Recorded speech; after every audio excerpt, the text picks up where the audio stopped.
भगवद गीता अध्याय 2 अध्याय 2 श्लोक संख्या 9।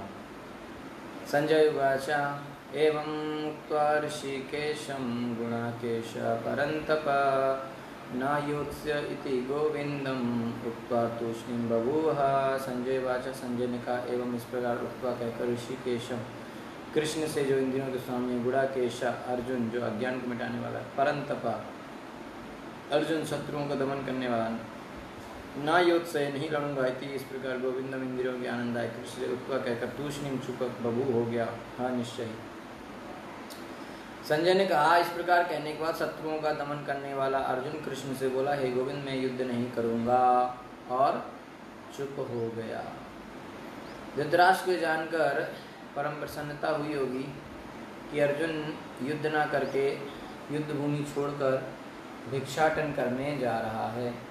अर्जुन ने कहा ना, मैं जाके भिक्षा मांगूंगा लेकिन लड़ाई नहीं लड़ूंगा। किंतु संजय ने उसे पुनः ये कहकर निराश कर दिया कि अर्जुन अपने शत्रुओं को मारने में सक्षम है। परंतप एक एक शब्द जो बोला जाता है वो बड़ा महत्वपूर्ण है। तो यहाँ परंतपा कह रहे हैं, यानी कि संजय धृतराष्ट्र को बता रहे हैं कि वो अर्जुन ने ऐसे बोला जरूर है, लेकिन ये भी जान लो कि अर्जुन में इतनी क्षमता है कि वो अपने शत्रुओं को मार सकता है। इसलिए उनको यद्यपि कुछ समय के लिए अर्जुन अपने पारिवारिक स्नेह के प्रति मिथ्या शोक से अभिभूत था, किंतु उसने शिष्य रूप में अपने गुरु श्री कृष्ण की शरण ग्रहण कर ली। अर्जुन अपने शत्रुओं को मारने में सक्षम है, और अपने उसने अभी श्री कृष्ण को अपना गुरु भी बना लिया है, श्री कृष्ण की शरण ग्रहण कर ली है। इससे सूचित होता है कि शीघ्र ही वह इस शोक से निवृत्त हो जाएगा और आत्म साक्षात्कार या कृष्ण भावनामृत के पूर्ण ज्ञान से प्रकाशित होकर पुनः युद्ध करेगा। कौन? अर्जुन। इस तरह धृतराष्ट्र का हर्ष भंग हो जाएगा। तो धृतराष्ट्र को थोड़ी जो खुशी हो रही होगी कि अच्छा है अर्जुन अभी लड़ाई नहीं लड़ रहा है, लड़ाई छोड़ के जा रहा है, तो वो कह रहे हैं नहीं, वो परंतप है, वो अपने शत्रुओं को मारने में सक्षम है, और साथ ही साथ उन्होंने भगवान श्री कृष्ण की शरण ली है, तब तो उसका कल्याण ही होगा, विजय उसी की होगी। ओके, आगे संजय कहते हैं कि तम उवाच ऋषिकेश प्रहसन्निव भारत सेनयोरुभयोर्मध्ये विषीदन्तम् इदं वचः। तम उसके बाद हे भरतवंशी धृतराष्ट्र, उस समय दोनों सेनाओं के मध्य शोक मग्न अर्जुन से कृष्ण ने मानो हंसते हुए ये शब्द कहे।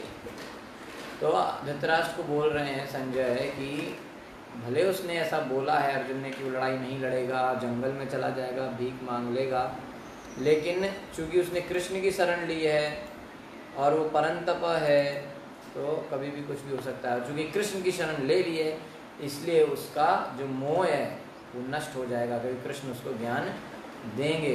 वो मोहवश ये सब बोल रहा है, ठीक है कि नहीं?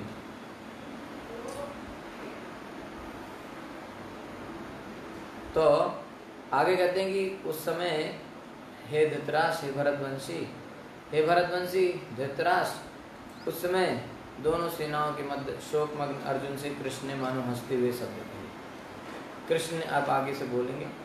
तो दो घनिष्ठ मित्रों अर्थात ऋषिकेश तथा गुणाकेश के मध्य वार्ता चल रही थी। ऋषिकेश माने अर्जुन, गुणाकेश माने ऋषिकेश माने भगवान कृष्ण, गुणाकेश माने अर्जुन।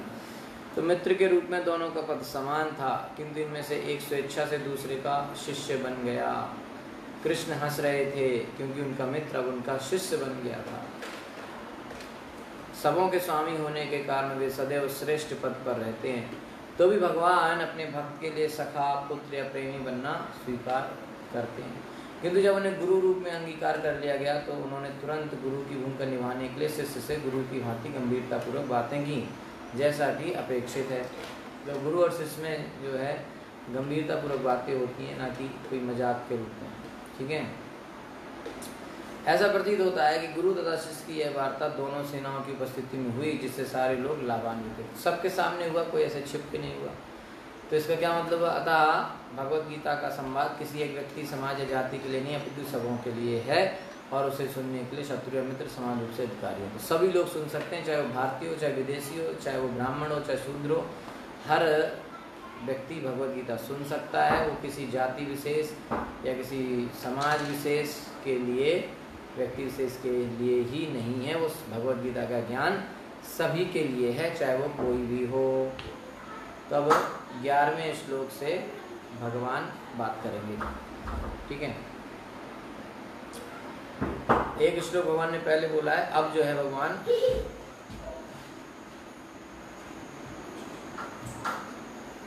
है भगवान बकायदा जो है ज्ञान देने वाले हैं अर्जुन को, ठीक है।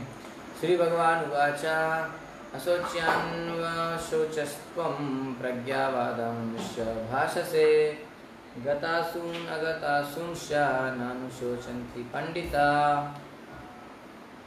श्री भगवान ने कहा कि तुम पांडित्यपूर्ण वचन कहते हुए उनके लिए शोक कर रहे हो जो शोक करने योग्य नहीं है।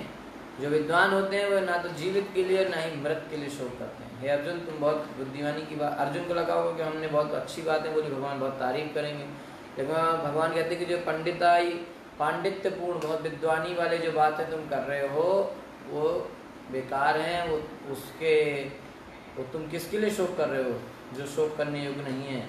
क्योंकि जो सही में असली में जो विद्वान होता है वो ना तो जीवित के लिए और ना ही मृत के लिए शोक करता है। तो यहाँ से भगवान जो है सबसे पहला ज्ञान गीता का देंगे, जो है आत्मज्ञान, आत्मा का ज्ञान। सारा आध्यात्मिक स्तर, आध्यात्मिक या जो भक्ति है वो एक चीज़ पे से शुरू होती है। वो पहला ज्ञान का पहला सीढ़ी होता है कि व्यक्ति ये समझे कि हम शरीर नहीं, हम आत्मा हैं। तो अभी कुछ द्वितीय अध्याय में बहुत सारे श्लोक इसी बात पर फोकस करते हैं, ठीक है। तो वही दो यहाँ 11वां 12वां 13वां, तो 12-13 नंबर श्लोक से 13वें से बेसिकली चालू होगा आत्मा के बारे में ज्ञान, और वो 25, 26, 27 श्लोक तक जाता है ऐसे, ठीक है। तो भगवान ने तत्काल गुरु का पद संभाला और अपने शिष्य को अप्रत्यक्षता मूर्ख कहकर डांटा। भगवान अर्जुन को मूर्ख कह रहे हैं इनडायरेक्टली। उन्होंने कहा कि तुम विद्वान की तरह बातें करते हो, किंतु तुम ये नहीं जानते कि जो विद्वान होता है अर्थात जो यह जानता है कि शरीर तथा आत्मा क्या है, वह किसी व्यवस्था में शरीर के लिए चाहे वह जीवित हो या मृत शोक नहीं करता। विद्वान कौन है? जो जानता है कि शरीर क्या है और आत्मा क्या है, दोनों में अंतर है। दोनों में अंतर को जो जानता है वही विद्वान है। अगले अध्याय से स्पष्ट हो जाएगा कि ज्ञान का अर्थ पदार्थ तथा आत्मा, इन दोनों के नियामक को जानना है। अर्जुन का तर्क था कि राजनीति या समाज नीति की अपेक्षा धर्म को अधिक महत्व मिलना चाहिए, किंतु उसे यह ज्ञात न था कि पदार्थ, आत्मा तथा परमेश्वर का ज्ञान धार्मिक सूत्रों से भी अधिक महत्वपूर्ण है। और चूंकि उसमें इस ज्ञान का भाव था, अतः उसे विद्वान नहीं बनना चाहिए था। आत्मा के बारे में नहीं बात कर रहा है तो विद्वानता है ही नहीं, तो विद्वानता की बातें क्यों कर रहा है। और चूंकि यह अत्यधिक विद्वान नहीं था, चूंकि वह अत्यधिक विद्वान नहीं था, इसलिए वह शोक के सर्वथा अयोग्य वस्तु के लिए शोक कर रहा था। शरीर के लिए शोक बिल्कुल नहीं करना है, शरीर के लिए जो शोक कर रहा था, इस वजह से अर्जुन को यहाँ विद्वान नहीं माना जा रहा है। भगवान से इनडायरेक्टली मूर्ख कह रहे हैं। तो यह शरीर जन्मता है और आज या कल इसका विनाश निश्चित है। शरीर का विनाश निश्चित है, अतः शरीर उतना महत्वपूर्ण नहीं है जितना कि आत्मा है। जो इस तत्व को जानता है वही असली विद्वान है और उसके लिए शोक का कोई कारण नहीं हो सकता, ठीक है कि नहीं। जो व्यक्ति इस बात को जानता है, आत्मा के ज्ञान को, कि शरीर उतना महत्वपूर्ण नहीं जितना कि आत्मा, क्योंकि ज़्यादातर लोग आजकल इस बात को नहीं समझते, आत्मा के बारे में जानते ही नहीं है, शरीर की ही देख रेख में लगे रहते हैं। शरीर की देख रेख उतना करें जितना शरीर और आत्मा साथ रहे ना। शरीर की मतलब ज़्यादा समय शरीर के लिए नहीं देना है, ज़्यादा समय आत्मा के लिए देना है, ठीक है। वैसे 8 मैंने बताया ना, 24 घंटे होते हैं। 8 घंटे शरीर के लिए, जिसमें सोना, खाना नहाना धोना सब 8 घंटे में। 8 घंटे जीवन या जीविका के लिए, जिसमें जॉब करना और ऑफिस जाना ये सब चीज़ें, और जो घर में रहते हैं जैसे महिलाएं, तो उनके लिए जो घर के काम हैं, ठीक है। बाकी 8 घंटे भक्ति करना। तो ये 8 8 8। तो अगर 8 घंटे नहीं भी हो पा रहा है तो फिर कम से कम 4 घंटे तो करना ही चाहिए भक्ति। लेकिन जैसे जो घर में रहते हैं उनके जैसे खाना बनाना, घर साफ करना, ये सब भक्ति का काम ही माना जाता है। अगर उनकी चेतना में ये है कि हम भगवान के, क्योंकि घर में मंदिर है, भगवान की पूजा होती है, इसलिए वो जगह भगवान की जगह मान कर के अगर वो करते हैं, तो खाना बना रहे हैं तो भगवान के लिए बना रहे हैं करके अगर सोचते हैं, तो भक्ति के 8 घंटे में माना जा सकता है, ठीक है। लेकिन इतना चेतना बड़ा मुश्किल से आता है, क्योंकि जब लोग काम करते हैं तो उनको लगता है अरे हम ही हमको काम करा रहे हैं, अरे मैंने इतना अच्छा काम किया। तो इसका मतलब है कि हमारे दिमाग में अभी भगवान की चेतना नहीं आई है ना, क्योंकि हमको लगता है कि हमने काम किया है, हम ही हम करते हैं, हमने बहुत काम किया है, वो तो कुछ काम नहीं करते, सारा काम हम ही करते हैं। तो इस तरह से, या जो जॉब जाता है वो सोचता है कि मैं सबसे ज़्यादा काम करता हूँ, घर वाले तो बस खाली बैठे बैठे खा रहे हैं। जो घर में रहते हैं उनको लगता है अरे हाँ देखो घर के अंदर रह के देखो कितना टेंशन है, बाहर तुम क्या गए ऑफिस से आ जाते हो, बस इतनी बड़ी बात है।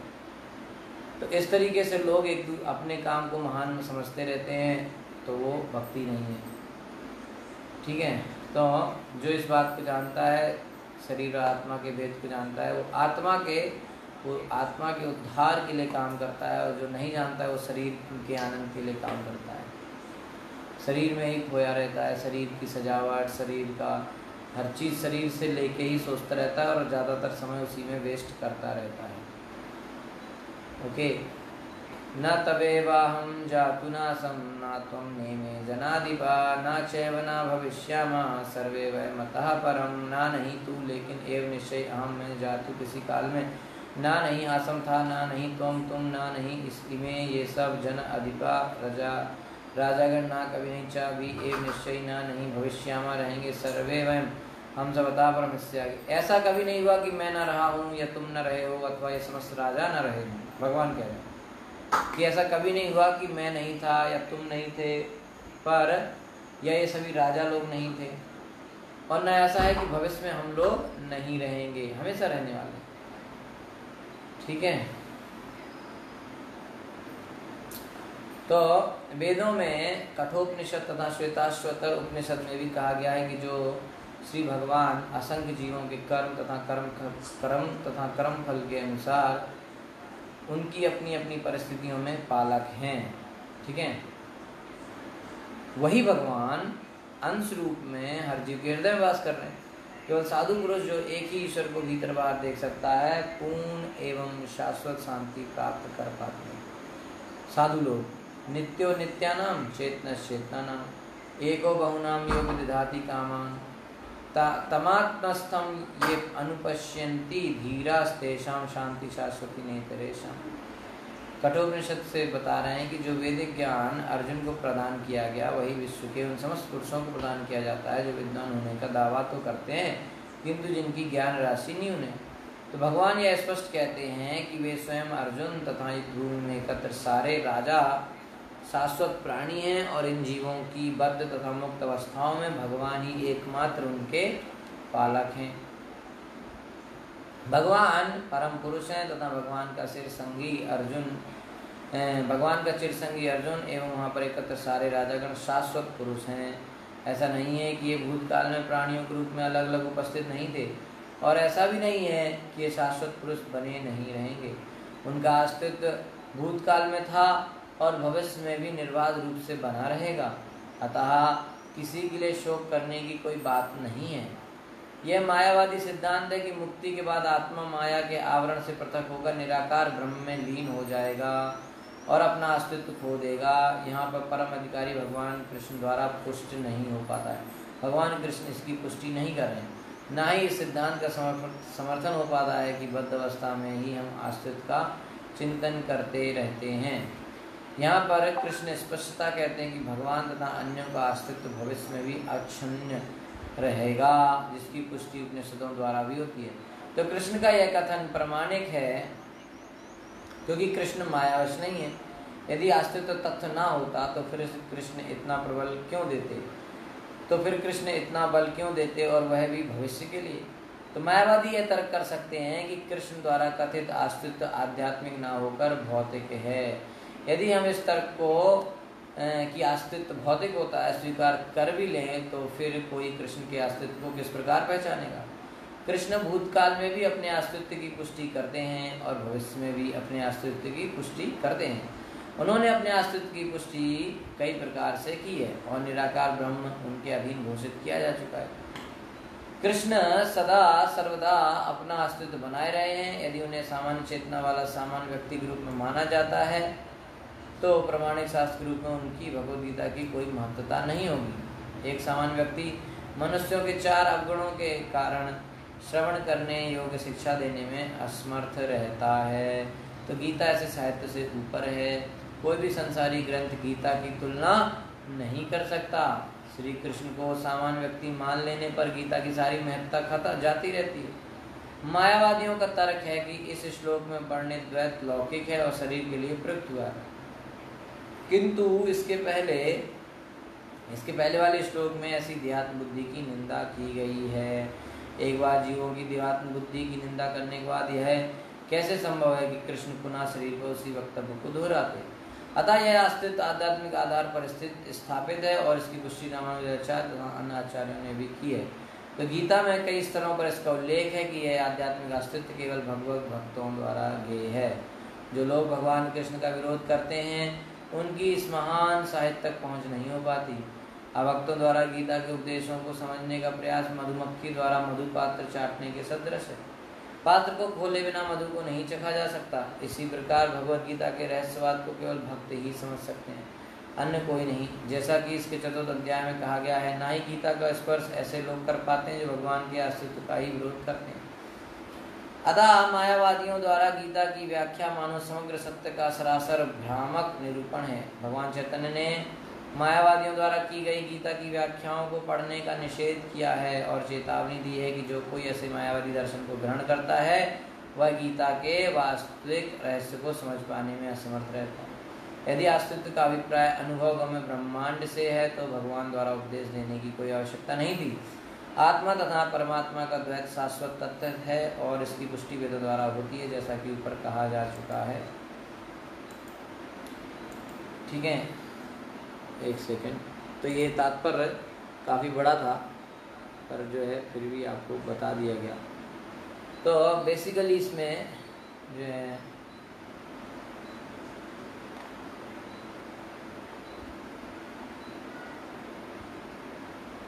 ओके, तो मैं आपको शॉर्ट में बताता हूँ कि पूरे तात्पर्य में प्रभुपाद जी ने क्या क्या बताया है। तो 4 बातें बेसिकली यहाँ बताई गई हैं। पहली है कि जो आत्मा है वो हमेशा इंडिविजुअल रहती है, माने वो आत्मा कभी किसी से मिलती नहीं है। ठीक है, तो भगवान जो है वो समस्त बहुत सारे जीव हैं संसार में, सारे जीवों का पालन करता कौन है? भगवान, है ना। ये पूरे में आप लिख सकते बात। अगर आप पहली बात है कि सारे जीवों का पालन करता भगवान है, तो कैसे करते हैं? वो अपनी शक्तियों के द्वारा सबका पालन करते हैं। ठीक है, आधार क्या है? लोगों का कर्म और उस कर्म की प्रतिक्रिया, उसके आधार पर सबको सब कुछ चीज़ें मिलती रहती हैं। भगवान की जो शक्तियां हैं वो सब करती हैं, और भगवान स्वयं जो है सभी जीवों के, भगवान अपने अंश के रूप में, परमात्मा के रूप में सभी जीवों के हृदय में भी रहते हैं सबका पालन करने के लिए। ठीक है, और जो साधु पुरुष होते हैं वो भगवान के इस रूप को देख पाते हैं। ठीक है, उनके हृदय के अंदर और हृदय के बाहर भी वो भगवान को देख सकते हैं। ठीक है, तो अब जो है इसके बाद जो दूसरा बात प्रभुपाद जी ने इस तात्पर्य में बताया है वो क्या है? मायावादी थ्योरी को प्रभुपाद जी ने काट दिया। काफ़ी इम्पोर्टेंट है ये, जो लोग थ्योरी समझते हैं उनके लिए, कि कैसे प्रभुपाद जी ने यहाँ मायावादी को गलत बताया है। मायावादी कहते हैं कि जो सोल है, यानी कि जो आत्मा है, वो मिल जाती है बाद में जाके ब्राह्मण में, ठीक है।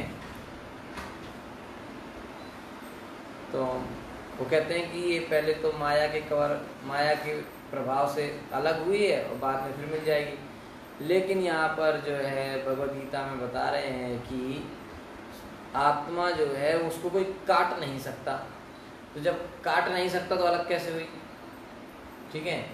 और फिर वो कहते हैं कि पहले तो एक थी, फिर वो कट के अलग हो गई, आत्मा कई बन गई, और फिर वो कहते हैं बाद में मुक्ति के बाद फिर उसे मिल जाएगी। तो पहली बात, आत्मा कोई काट ही नहीं सकता, तो कैसे? तो हमेशा से आत्मा ऐसी अलग ही है, पहली बात। दूसरी बात, वो मुक्ति के बाद कभी मिलेंगी नहीं, वो ऐसे ही रहेंगी अलग, ठीक है। ये पॉइंट है, ठीक है। और क्योंकि जिस तरह से आत्मा को कोई काट नहीं सकता, उस तरह से आत्मा किसी में घुलती नहीं है, मिलती नहीं है ना, वो हमेशा इंडिविजुअल बनी रहती है, ठीक है। ये आगे आएंगे ये श्लोक। और आगे क्या बताते हैं प्रभुपाद जी की मायावादी लोग कहते हैं कि जो बद्ध जीव हैं उन्हीं में ऐसे सब अलग अलग रहते हैं, इंडिविजुअल, लेकिन जब मिल जाएंगे तो उसमें सब एक हो जाता है। ऐसा नहीं है, भगवान कृष्ण ने सीधा सीधा यहाँ बताया है कि जीव इंडिविजुअल है और अलग रहता है, ठीक है। तो भविष्य में भी इंडिविजुअल ही रहेगा, ठीक है, भगवान कृष्ण स्वयं कह रहे हैं। तो मायावादी कहेंगे कि जो इंडिविजुअलिटी है वो भौतिक स्तर पर है, ना कि आध्यात्मिक स्तर पर, ठीक है। इंडिविजुअल माने व्यक्तिगत, एक आत्मा एक है, अलग से व्यक्ति है, ठीक है। तो वो कहते हैं कि अध्यात्म के स्तर पे इंडिविजुअलिटी नहीं होती, तो फिर भगवान की कैसे है? क्योंकि भगवान ने कहा है कि वो इंडिविजुअल हैं, हमेशा से थे और हैं और रहेंगे, भगवान हमेशा इंडिविजुअल रहेंगे। तो अगर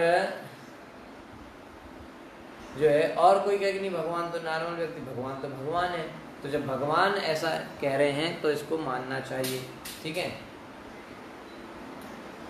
फिर जो यहाँ पे बहुत सारी चीज़ों के बारे में बता रहे हैं, प्लूरैलिटी यानी कि जो बहुवचन की जो बातें आ रही हैं वो कह रहे हैं शरीर के, लेकिन ऐसा नहीं है।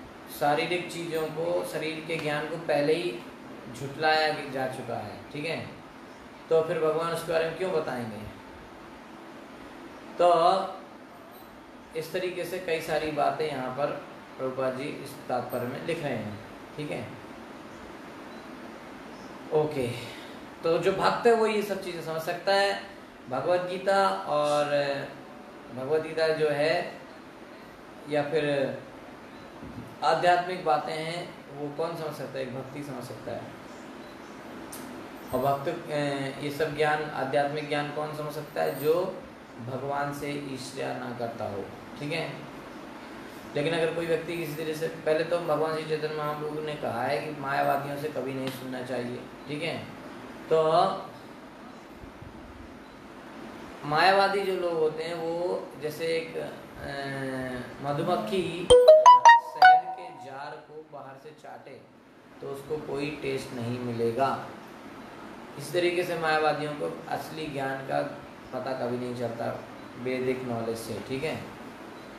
तो